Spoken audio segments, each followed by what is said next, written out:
दैनिक निष्पक्ष पोस्ट, दर्पण सच का, समय से पहले, खबर से आगे।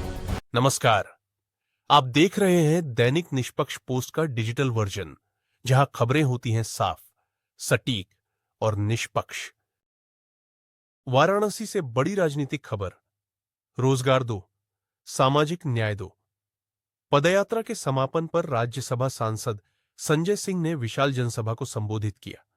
उन्होंने बेरोजगारी और सामाजिक न्याय के मुद्दे पर सरकार को घेरा। देखिए पूरी रिपोर्ट दैनिक निष्पक्ष पोस्ट पर।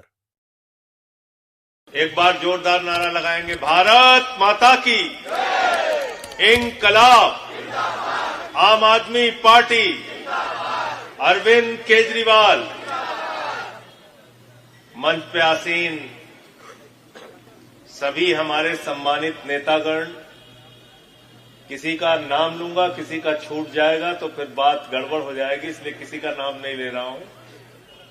और सामने जो लोग बैठे हैं, हमारे साथ पदयात्रा में जो लोग थे, उन सब का मैं नमन करता हूं, अभिवादन करता हूं और आप सबके हौसले को, जज्बे को सलाम करता हूं।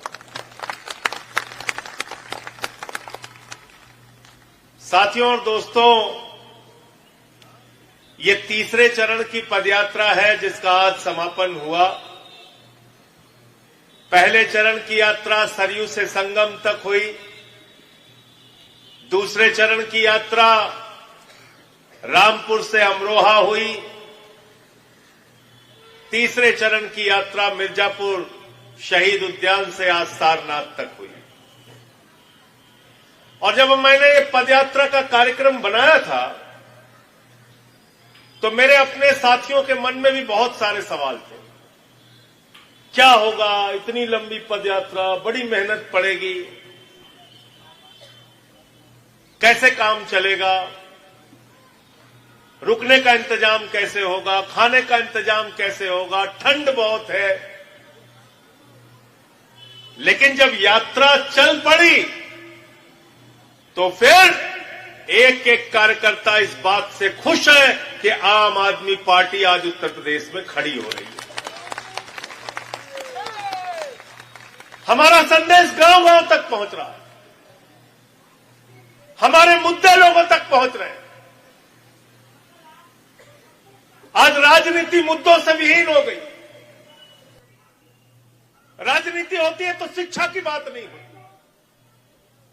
जिससे आपके मासूम बच्चों का भविष्य बनना है।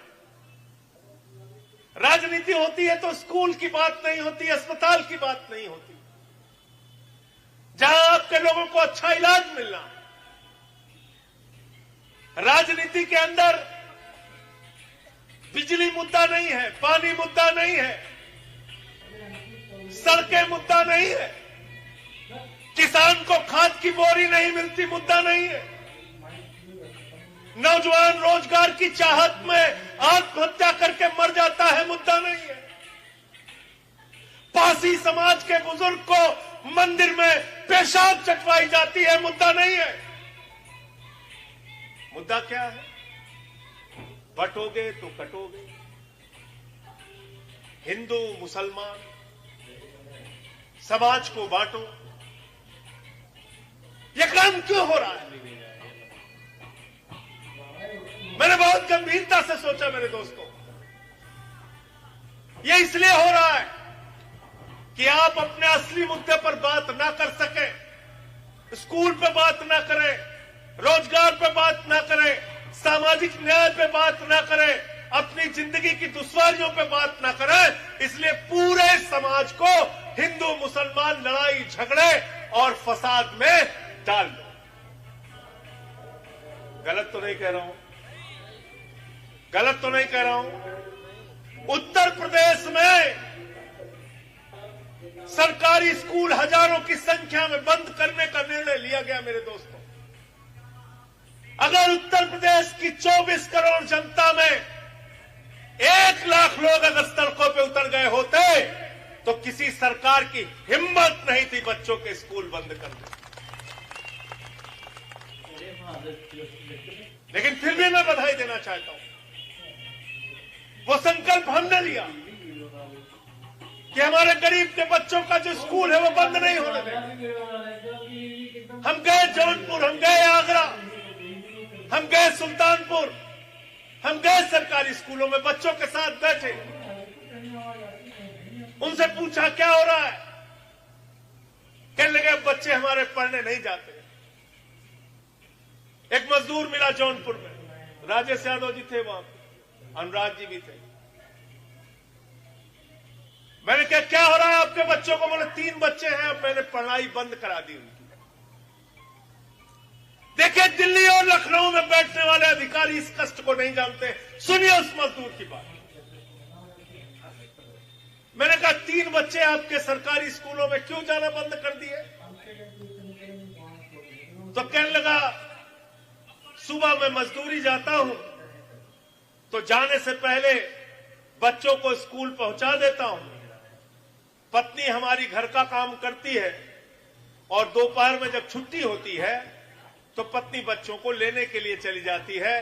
अब इन बच्चों का स्कूल 5 किलोमीटर दूर हो गया, ना तो मैं इन बच्चों को वहां छोड़ने जा सकता हूं, ना मेरी पत्नी उनको वहां से लाने जा सकती है, इसलिए हमने इनकी पढ़ाई बंद कर दी।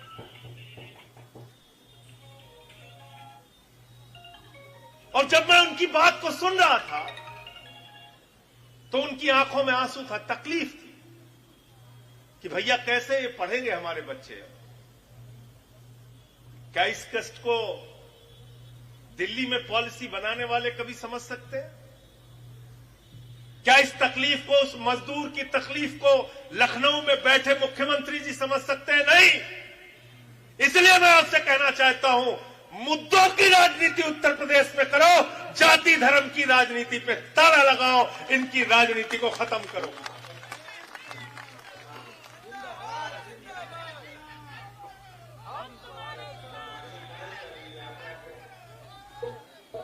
जब ये हिंदू मुसलमान की बात करें तो याद कर लेना तुम्हारी जेब काटने वाले हैं। याद कर लेना कोई ना कोई सरकारी कंपनी अपने दोस्त को देने वाले हैं, बेचने वाले हैं देश को। आज क्या हो रहा है बनारस में?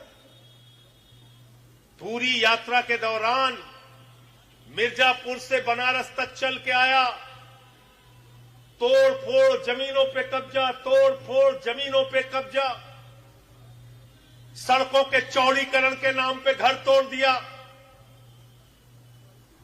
किसी कंपनी को बसाने के नाम पे जमीन कब्जा कर ली।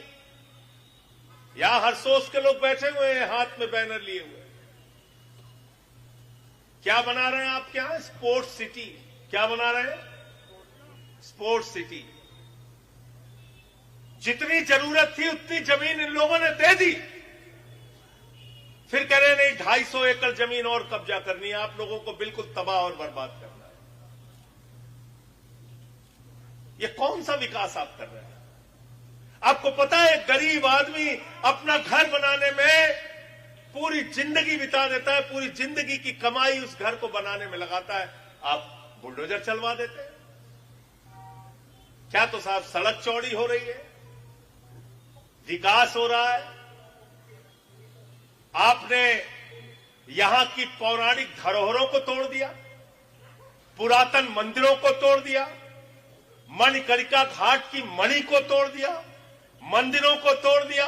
और जब मैंने वो मुद्दा उठाया तो मेरे ऊपर एफआईआर कर दिया। अरे योगी जी, मोदी जी से कहिए एफआईआर करना है आप दोनों लोगों को तो उन पापियों पे एफआईआर करो जिन्होंने मणिकर्णिका घाट को तोड़ने का पाप किया।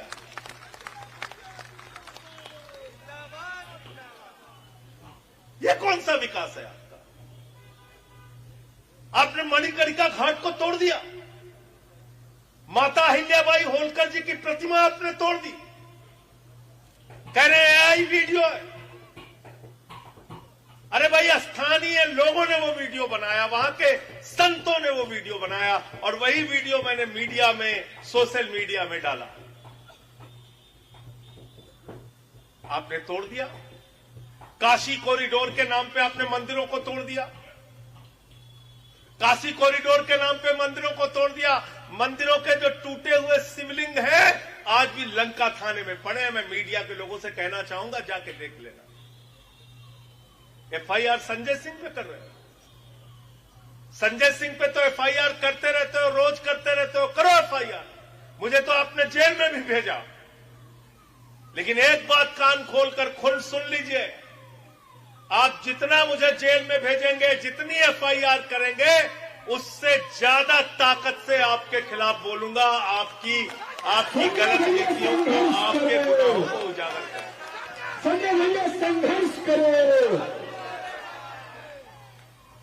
यहां दाल मंडी के लोग बैठे हुए हैं,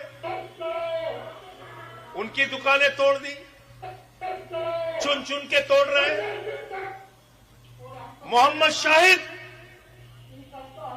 हिंदुस्तान के लिए ओलंपिक का गोल्ड मेडल लेके आए, उनका घर बनारस में तोड़ दिया, जो अब इस दुनिया में नहीं है। आप बात कर रहे हैं, एफआईआर दर्ज कर रहे हैं। अरे योगी जी, हमारे ऊपर तो आपने एक दिन में 9 एफआईआर किया, फिर 23 एफआईआर कुल किया। अब तक 50-60 एफआईआर बीजेपी वालों ने मेरे ऊपर अलग अलग राज्यों में कर दिया। किसी के खिलाफ कुछ बोलता है, वो मेरे खिलाफ डिफेमेशन कर देता है। अनिल अंबानी के खिलाफ बोला, उसने मेरे खिलाफ 10,000 करोड़ रुपए का डिफेमेशन कर दिया। 10,000 करोड़ रुपए का डिफेमेशन। तो आप देश को लूटो, मैं उसके खिलाफ बोलूं नहीं। ये तो कम से कम जब तक जिंदा हूं होने वाला नहीं है। संजय भैया जिंदाबाद, संजय भैया जिंदाबाद। ये बात कान खोल के सुन लेना। और पता नहीं मोदी जी को काशी की खूबसूरती पता है कि नहीं पता है। यहां की खूबसूरती है, यहां का महत्व है, यहां के घाटों से यहां का महत्व है, यहां की गलियों से यहां का महत्व है, यहां के मंदिरों से यहां का महत्व है, यहां के पौराणिक मंदिरों से। और माता अहिल्याबाई होलकर जी वो है जिन्होंने मणिकर्णिका घाट का जीर्णोद्धार कराया। और इतना ही नहीं, उन्होंने काशी विश्वनाथ मंदिर का भी जीर्णोद्धार कराया। यहां अंग्रेजों को देखते हो कि नहीं देखते? भाई देवकांत, अंग्रेज आते हैं ना यहां पे, किसी से पूछो कहां से आए, बोलते जर्मनी से। कहां से आए? डेनमार्क से। कहां से आए? इंग्लैंड से। कहां से आए? अमेरिका से। कहां से आए? ऑस्ट्रेलिया से। कहां से आए? न्यूजीलैंड से। कहां से आए? जापान से। कहां से आए? चीन से। बड़ी बड़ी बिल्डिंग देखना होता तो वो बेवकूफ है, अमेरिका से पैसा खर्चा करके तुम्हारे इस शहर के अंदर आते। नरेंद्र मोदी शर्म करो। दिमाग में अकल है या घास चरने चली गई? दुनिया के 54 देशों के लोग वाराणसी में आते हैं, और इसलिए आते हैं कि यहां की गलियों को देखना है, यहां के मंदिरों को देखना है, यहां के घाटों को देखना है। उसको तोड़ने का अपराध मत कीजिए, वरना आपसे लड़ाई जमकर होगी।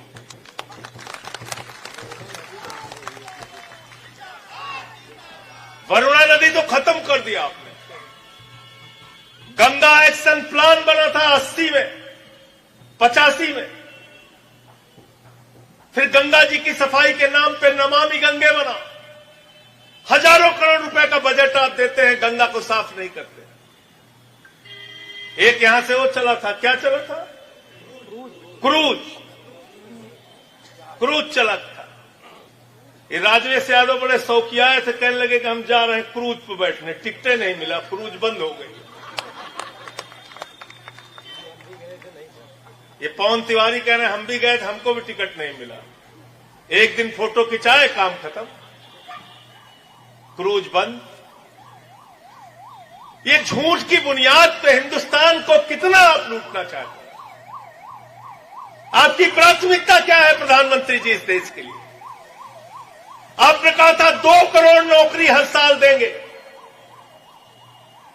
अगर 12 साल का समय आपका पूरा होने जा रहा है, 3-4 महीने बाकी है, अगर 2 करोड़ नौकरी आपने दिया होता तो 24 करोड़ हिंदुस्तानियों को नौकरी मिल गई होती, कोई बेरोजगारी की समस्या ही नहीं रहती। गलत तो नहीं कह रहा हूं? बाबा जी ने कहा 13 लाख नौकरी देंगे। कहते इन्वेस्टर समिट करा रहे, चिंता मत करो नौजवानों, तुम्हें रोजगार देंगे। बोले कितने का इन्वेस्टर समिट में इन्वेस्टमेंट आया? बोले 45 लाख करोड़। जीरो लगाते लगाते थक जाओगे आप, इतना इन्वेस्टमेंट आया। अरे भैया 45 लाख करोड़ का इन्वेस्टमेंट आया तो 45 लाख नौकरी तो मिलनी चाहिए थी। इसलिए आम आदमी पार्टी ने रोजगार दो, सामाजिक न्याय दो यात्रा में तय किया है कि अब तुम्हारे खोखले वादों से काम नहीं चलेगा, अब तुम्हारे जुमलों से काम नहीं चलेगा, हमें नौकरी दो, वरना 18 साल के ऊपर के नौजवानों को 10,000 रुपए महीने बेरोजगारी भत्ता। संजय भैया जिंदाबाद, संजय भैया जिंदाबाद। और हम मुफ्त में नहीं मांग रहे आपसे, हम कह रहे हैं जो आप 10,000 रुपए बेरोजगारी भत्ता दे, बदले में 2 घंटे कोई भी सरकारी काम आप लीजिए। नौजवान करने के लिए तैयार है। तैयार हो ना भाई सब लोग? तैयार है। ये करो तो पूरे प्रदेश में अभी 5 चरणों की यात्रा बाकी है। पूरे प्रदेश में हम लोग रोजगार दो और सामाजिक न्याय दो का मुद्दा लेके जाएंगे। छात्रों का सम्मेलन कराएंगे, नौजवानों का सम्मेलन कराएंगे, जिले स्तर पे कराएंगे, कमिश्नरी में कराएंगे, विधानसभाओं में कराएंगे, ब्लॉक में कराएंगे। घर घर में एक ही बात पहुंचाएंगे, रोजगार दो वरना 10,000 दो। हर महीने 10,000, हर महीने 10,000। दूसरा मुद्दा क्या है? सामाजिक न्याय का। और जब हम सामाजिक न्याय की बात करते हैं तो सामाजिक न्याय का मतलब है भारत के संविधान में जो अधिकार मिला है हमको, उसका सही ढंग से पालन हो। और बाबा साहब डॉक्टर भीमराव अंबेडकर जी ने भारत का जो संविधान लिखा, उसमें लिखा समाज में गैर बराबरी नहीं रहेगी, समाज में छुआछूत नहीं रहेगा, और जो लोग हजारों वर्षों के भेदभाव के कारण पीछे रह गए हैं, उनको आगे करने के लिए आरक्षण की व्यवस्था लागू की जाएगी। कोई भेदभाव नहीं होगा। लेकिन उत्तर प्रदेश में हम देखते हैं कथावाचक की चोटी काट दी जाती है। हम देखते हैं सीआरपीएफ के जवान को बुलंदशहर में घोड़ी पर नहीं चढ़ने दिया जाता। हम देखते हैं पासी समाज के एक बुजुर्ग को पेशाब चटवाई जाती है। हम उत्तर प्रदेश में जब घटनाएं देखते हैं कि पिछड़ा वर्ग के लोगों की शिक्षक भर्ती में उनका आरक्षण खा लिया गया। तो इसलिए हम कहते हैं कि जाति धर्म की राजनीति के नाम पे जो नफरत फैलाया जा रहा है, अगर उस नफरत की राजनीति में ताला लगाना चाहते हो तो क्या जरूरी है? संविधान की शिक्षा जरूरी है। बाबा साहब डॉक्टर भीमराव अंबेडकर के द्वारा लिखे गए संविधान की शिक्षा जरूरी। बाबा साहब अमर रहे, हमारा संविधान जिंदाबाद। और बाबा साहब ने कहा शिक्षा शेरनी का वो दूध है जो जितना पिएगा उतना दहाड़ेगा। इसलिए शिक्षित बनेगा राष्ट्र, तभी विकसित बनेगा राष्ट्र। गलत तो नहीं कह रहा हूं। केजरीवाल साहब ने 10 साल में स्कूल बनाए, अस्पताल बनाए, मोहल्ला क्लिनिक बनाया। और मोदी योगी ने क्या किया? बंद करा दो भाई। मोदी योगी ने क्या किया? स्कूल बंद किया, झगड़ा कराया, झगड़ा। कहीं यहां दंगा, कहीं वहां फसाद। ए बेटा शांत हो जाओ थोड़ा। इसीलिए मैंने भारतीय जनता पार्टी का नाम बदल के भारतीय झगड़ा पार्टी कर दिया। भारतीय झगड़ा पार्टी देश में झगड़ा कराने वालों की पार्टी। और क्या बताते हैं लोग? कहते भैया हिंदू बहुत खतरे में है, हिंदुओं सावधान हो जाओ, बटोगे तो कटोगे, हिंदू खतरे में है। अरे बेईमानो, प्रधानमंत्री हिंदू, गृह मंत्री हिंदू, रक्षा मंत्री हिंदू, वित्त मंत्री हिंदू, कई राज्यों के मंत्री, मुख्यमंत्री हिंदू, देश के आईएएस, पीसीएस, आईपीएस में ज्यादातर हिंदू, सब कुछ हिंदू होने के बाद अगर हिंदू खतरे में है तो अपने पद से इस्तीफा दे दो, तुमको अपने पद पे रहने का अधिकार। नरेंद्र मोदी होश में आओ, मोदी योगी शर्म करो। और दूसरा क्या कहते हैं, पाकिस्तान से डराते रहते हैं। पाकिस्तान की आबादी कितनी है? 22 करोड़। उत्तर प्रदेश की आबादी कितनी है? 25 करोड़। पाकिस्तान का बजट कितना है? 5,80,000 करोड़। उत्तर प्रदेश का बजट कितना है? 9 लाख करोड़। खाली अकेले यूपी वालों को छोड़ दो, पाकिस्तान से हम लोग निपट लेंगे, लेकिन ये पाकिस्तान से डराना बंद करो। दिन रात इतना पाकिस्तानी में अपने देश का नाम नहीं लेते होंगे जितना भाजपा ही लेते हैं। दिन रात डराते रहते हैं। तो ये क्यों करते हैं? कभी सोचा आपने क्यों करते हैं ये सब? ये इसलिए करते हैं कि आप अपने मुद्दे की बात ना करें। अगर आपको हिंदू मुसलमान के झगड़े से बाहर निकाल दिया जाएगा तो आप इनसे पूछने लगेंगे, भैया महंगाई क्यों बढ़ी है? हमारे बच्चे को स्कूल में ड्रेस क्यों नहीं मिल रहा है? अरे नमक रोटी क्यों खाने के लिए दिया मिड डे मील में? सूखा भात और नमक क्यों दे रहे हो मिड डे मील में? हमारे बच्चे को स्वेटर और मोजा और जूता क्यों नहीं मिला ठंडियों में? बोले ये सब सवालों से झंझट छुड़ाओ, सबको उलझा दो, हिंदू मुसलमान। और कौन सा विश्वविद्यालय है? सब जानते हैं। हमने यहां बहुत सारे अधिकारी होंगे, बनारस में बेचारे इलाहाबाद विश्वविद्यालय से पढ़े, वैज्ञानिक ज्ञान उनमें, पूरी दुनिया में कहीं जाते हैं उनकी पूछ होती है, हां कहां से पढ़ के आए भाई? इलाहाबाद विश्वविद्यालय। हमने इलाहाबाद विश्वविद्यालय सुना, आगरा विश्वविद्यालय सुना, हमने बनारस हिंदू विश्वविद्यालय सुना, हमने अलीगढ़ मुस्लिम विश्वविद्यालय सुना, हमने लखनऊ विश्वविद्यालय सुना, हमने मेरठ विश्वविद्यालय सुना। ये भाजपा ही जब से आए इन्होंने एक नया विश्वविद्यालय शुरू कर दिया, व्हाट्सएप विश्वविद्यालय। कौन सा विश्वविद्यालय? इस व्हाट्सएप विश्वविद्यालय में ताला लगाना चाहते हो कि नहीं लगाना चाहते? यहां बहुत खतरनाक ज्ञान मिलता है। क्या क्या ज्ञान मिलता है? मोदी जी गए बिहार में, पटना में, कहने लगे सिकंदर जब बिहार में आया था बिहारियों ने मार के भगाया था। बिहारियों ने कहा भैया सिकंदर कभी बिहार में नहीं आया।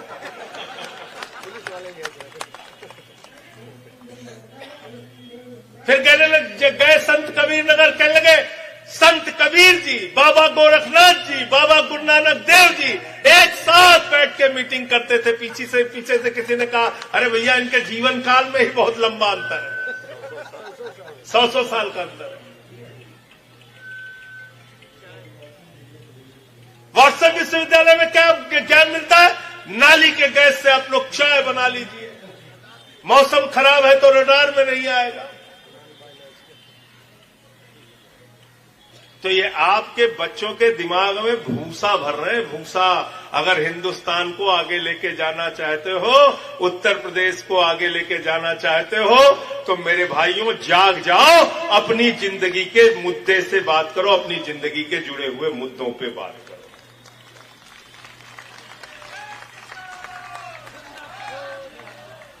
क्योंकि नुकसान तो तुम्हारा ये लोग जमकर कर रहे हैं। अच्छा, देश में महंगाई बढ़ती है तो उसका सबसे ज्यादा नुकसान किसको है भाई? हिंदुओं को। किसको है? 80% आबादी हिंदुओं की, सबसे ज्यादा मार हिंदुओं पे पड़ती है। अगर सरकारी स्कूल की शिक्षा बर्बाद होगी तो उसका सबसे ज्यादा नुकसान किसको है? हिंदुओं।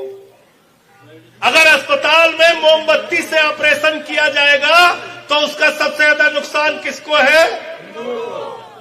अगर रुपया लगातार गिर रहा है, व्यापार चौपट हो रहा है, अर्थव्यवस्था गिर रही है, तो उसका सबसे ज्यादा नुकसान किसको है? लेकिन एक चीज में तो खुश किए है ना कि अब्दुल को ठीक कर रहे हैं, बेटा तुम बर्बाद होते रहो। अब्दुल को ठीक कर रहे हैं, बेटा तुम। और कितने बहादुर है हमारे प्रधानमंत्री। अरविंद केजरीवाल को जेल भेजना है, गामा पहलवान। मनीष सिसोदिया, सत्येंद्र जैन को जेल भेजना है, दारा सिंह पहलवान। संजय सिंह को जेल में भेजना है, अंतर्राष्ट्रीय रेसलर बन जाते हैं। और वो ट्रंप जब बेइज्जत करता है उसके सामने एक शब्द नहीं बोल पाते, एक शब्द नहीं बोलते। आज हमें भारत की प्रतिष्ठा का भी ख्याल है। कभी आपको ट्रंप अपमानित करता है मोदी जी, कभी चीन अरुणाचल प्रदेश को अपने नक्शे में दिखाता है, कभी हमारे ऊपर टैरिफ के बाद टैरिफ लादा जाता है, कभी अमेरिका से भारत के नागरिकों को हाथ में बेड़ियां, पैरों में बेड़ियां, हाथ में हथकड़ी पहना के लाया जाता है। हमारा अपमान बार बार हो रहा है अंतर्राष्ट्रीय स्तर पे। वहां आपके मुंह से आवाज नहीं निकलती, वहां आप भीगी बिल्ली बन जाते हैं। अफसोस है दुनिया के सबसे बड़े लोकतंत्र का प्रधानमंत्री इतना कमजोर और इतना चुपचाप मौन मोदी बन गया है। इन लोगों के सामने ये दुर्भाग्यपूर्ण स्थिति है। नरेंद्र मोदी शर्म करो, नरेंद्र मोदी होश में आओ।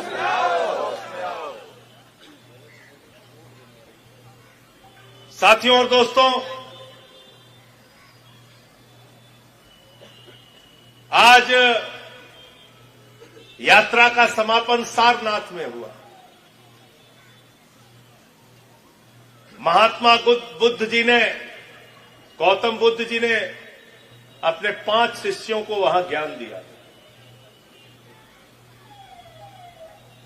और पूरी दुनिया को शांति का संदेश दिया था, अहिंसा का संदेश दिया था, भाईचारे का संदेश दिया था, एकता का संदेश दिया था। रघुपति राघव राजा राम का पाठ करने वाले राष्ट्रपिता महात्मा गांधी की पहचान पूरी दुनिया में अहिंसा के पुजारी के तौर पर है। भारत विश्व गुरु बनेगा तो अहिंसा के रास्ते पर बनेगा, भारत विश्व गुरु बनेगा तो शांति के रास्ते पर बनेगा, भारत विश्व गुरु बनेगा तो अपने अमन, चैन और एकता की पहचान से बनेगा। भारत के बारे में कहा जाता है विविधता में एकता, भारत की विशेषता। जहां अलग अलग भाषा, अलग अलग जाति, अलग अलग धर्म के लोग एक साथ मिलकर रहते हैं, यह हमारी विशेषता है। आप उस विशेषता को नष्ट करना चाहते हैं। आपने गांधी जी का नाम हटा दिया मनरेगा की स्कीम से। अरे गांधी का नाम कहां से मिटाओगे? दुनिया के 80 देशों में राष्ट्रपिता महात्मा गांधी की प्रतिमा लगी है। G20 सम्मेलन में जब दुनिया के तमाम राष्ट्राध्यक्ष आए थे तो किसी गोलवरकर और गोडसे की समाधि पे तुम नहीं ले गए मोदी जी, उन सब लोगों को ले गए राष्ट्रपिता महात्मा गांधी की समाधि। और गांधी जी तो आपको हर जगह देखते हैं। कहां कहां देखते हैं? कहां कहां देखते हैं? जब भाजपा के नेता बेईमानी की रिश्वत खाते हैं, उस नोट में भी गांधी जी आपको देख रहे होते हैं। कहां कहां से मिटाओगे गांधी को? कहां कहां से मिटाओगे बाबा साहब डॉक्टर भीमराव अंबेडकर जी को? कहां कहां से मिटाओगे हमारे महापुरुषों को? इसलिए आप सबसे कहना चाहता हूं, हमें एकता का, भाईचारे का एक ऐसा समाज बनाना है जो उत्तर प्रदेश को आगे ले जाए, जो देश को आगे ले जाए। और उसकी पहली शर्त है नफरत मिटाओ और मुद्दों की बात करो। अगर मुद्दों की बात करोगे तो नफरत की दुकान अपने आप बंद हो जाएगी। तो आज आपको सिर्फ मैं इतनी बात कहना चाहता हूं कि जब चौथे चरण की पदयात्रा हो तब तक खूब तैयारी कर लेना। हमारा जो संदेश है अपने इलाकों, अपने क्षेत्रों में पहुंचाना। संभवतः फरवरी के अंत में चौथे चरण की पदयात्रा होगी, उसकी तारीख तय हो जाएगी जल्दी ही। उसमें भी भारी संख्या में आप लोग पहुंचिए। नौजवानों से, किसानों से मेरा अनुरोध है, माताओं बहनों से ज्यादा संख्या में पहुंचिए। और बहुत अच्छी बात रही कि इस पूरी पदयात्रा में कहीं किसान मिले, कहीं बुनकर मिले, तमाम लोग मिले। उन्होंने अपने मुद्दे भी मुझे दिए हैं, बहुत सारे कागजात मुझे मिले हैं। देश के सदन में 28 जनवरी से संसद शुरू हो रही है। जब जैसे मौका मिलेगा, बनारस की तकलीफ को दिल्ली की संसद में उठाने का काम करूंगा। संजय भैया जिंदाबाद, संजय भैया संघर्ष करो। बाकी बातें अभी हमारे साथियों ने बताई। इन्हीं लाइनों के साथ कि ये कब तक मजहबी नशा बांटिएगा, ये कब तक मजहबी नशा बांटिएगा, ये कब तक मजहबी नशा बांटिएगा, ये उन्माद वाली हवा बांटिएगा, ये मंदिर, ये मस्जिद, शिवालय की जिद में वतन ही ना होगा तो क्या बांटिएगा, वतन ही ना होगा तो क्या बांटिएगा। बहुत बहुत शुक्रिया, बहुत बहुत धन्यवाद। अगर आपको हमारी यह खबर पसंद आई हो तो वीडियो को लाइक करें और ऐसे ही विश्वसनीय और तेज खबरों के लिए हमारे चैनल को सब्सक्राइब करें। बेल आइकन दबाएं ताकि हर अहम अपडेट आप तक सबसे पहले पहुंचे। धन्यवाद।